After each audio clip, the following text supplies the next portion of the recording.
When was the last time you cleaned without headphones in? No music, no podcast, no video playing while you wipe things down. Most of us can't remember. Cleaning now always comes with something else to listen to watch, as if it isn't enough on its own to hold our attention. When was the last time you cleaned without it? But here's the thing.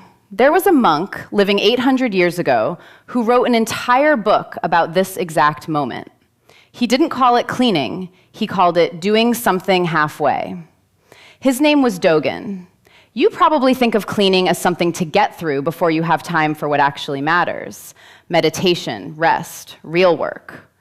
Dōgen wrote the opposite, in his own hand, in a book written specifically for the monastery cook. To him, wiping that counter, done properly, was no lesser practice than sitting in meditation.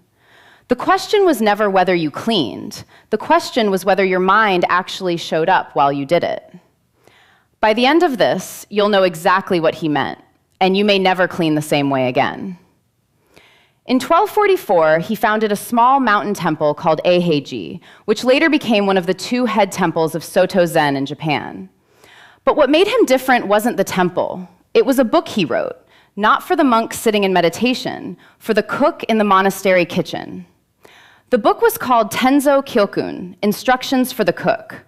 Strange, isn't it? Why would the founder of an entire Zen lineage spend his time writing a manual for cooking? Because to Dōgen, that question itself was already wrong. He didn't write about cooking as something to get through before meditation. He wrote about it as if it already was the meditation.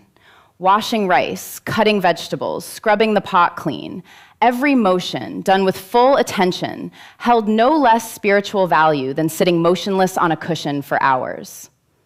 He wrote a separate set of monastery rules, too, the Eihei Shingi, in which manual labor and cleaning, called samu, were placed on equal footing with zazen, seated meditation.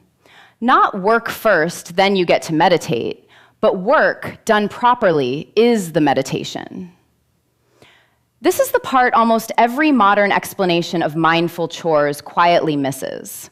They say, slow down, pay attention, and it'll feel more pleasant. But Dōgen wasn't talking about feeling pleasant. He was talking about something simpler than that, and much harder.